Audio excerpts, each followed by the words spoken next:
I can't make the name of this one up, folks. 5 lesbians eating a quiche.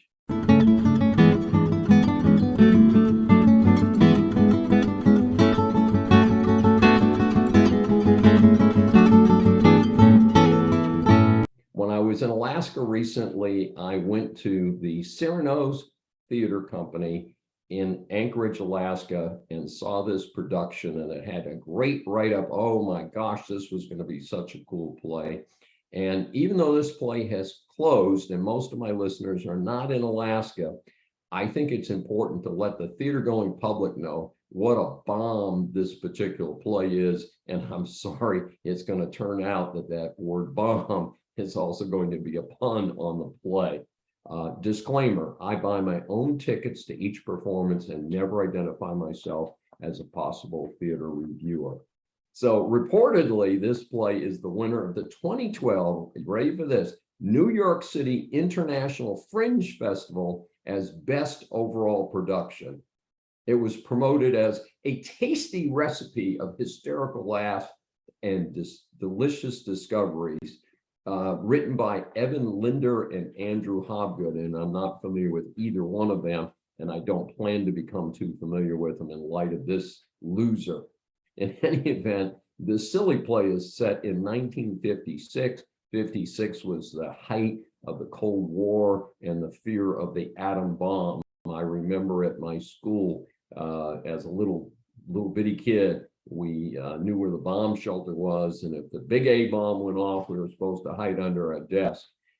Eventually, people figured out that hiding under your desk if an A bomb was dropped on your city was pretty much useless. Pretty much, they drop an A bomb on your city, you won't have time, nor will you ever wonder about whether you should have hid under your desk. That's a pretty sad fact, but that's the truth.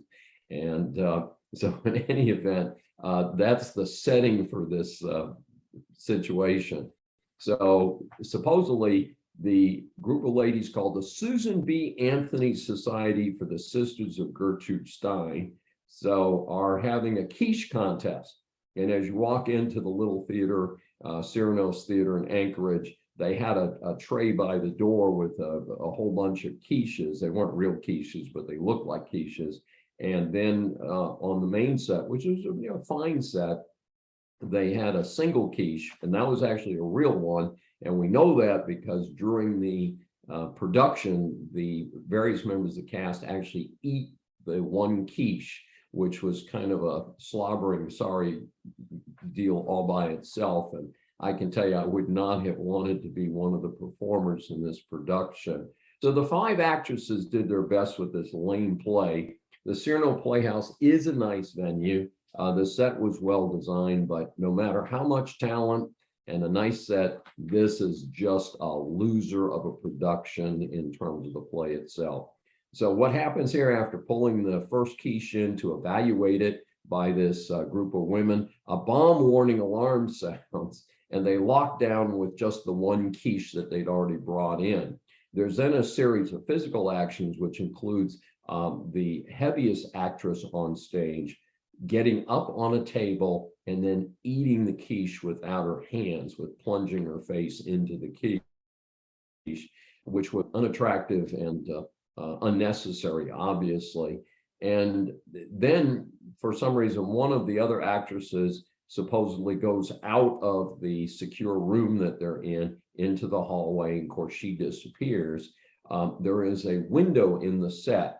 And supposedly, as things go badly with this atom bomb scenario, there's actually fake blood splashed on the window that you can see as a member of the audience as she supposedly is destroyed by an atomic bomb. Now, first of all, since there never has been an atomic bomb dropped in the United States, and certainly not one in 1956, the question is why? And what were you trying to prove? One of the other things is this issue of calling it 5 lesbians. This play does not help anyone.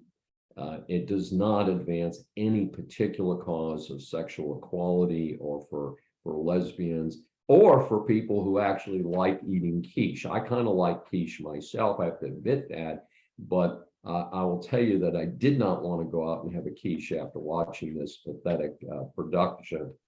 This is Dr. Dave for the play, Five Lesbians Eating a Quiche. And I give the performers 2 stars for giving it the college try, but I give the play itself 0 stars.